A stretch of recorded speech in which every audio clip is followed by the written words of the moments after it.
Okay, hello BL fans. Let's talk about this because it's true. It is possible na hindi kinagat ng fans ang Omleng, kaya binitawan ito ng GMMTV and the and Nileng. And in my opinion, the only reason for this was because they used Omleng as a band-aid for Nanon. I mean, nung time na nagkagulo ang Nanon, imbes na bigyan tayo ng concrete reason kung bakit nangyari yun, ang ibinigay sa atin is Omleng. And I don't know whose call was that. Was it GMMTV or was it or Nanon? Kasi a lot of us were speculating it was a personal issue between and Nanon kaya nangyari yon, so ayaw nilang ilabas publicly. Pwede rin naman na planado na talaga na magkaroon ng Omleng right after Nanon.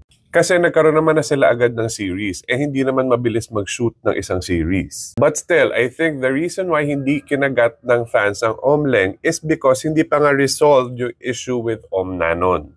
Had the fans been given a reason, had the fans been pacified, na ipakita man lang nila sa atin na and Nanon were still friends, baka mas natanggap pa natin ang Omleng.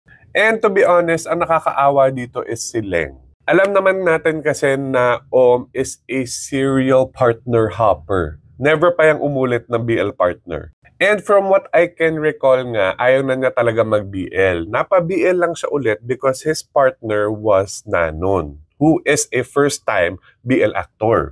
Or his first BL project was going to be with I think that's another thing that made the people go sour with Leng. Well, personally ako, isa yun sa mga rason. Kasi nga sinabi na ni before na hindi na siya mag-BBL. Napa-BL lang siya because of Nanon. Tapos right after Bad Buddy, meron na naman siyang bagong BL with another partner. And siguro, ending this partnership again was a mutual decision between the company and the people involved. Being in a BL ship is difficult kahit gaano katagal ka na sa industry. Kaya marami ring actors na takot mag-BL.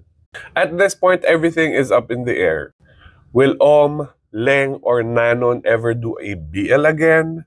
We don't know. My personal hope is that everything is fine behind the scenes.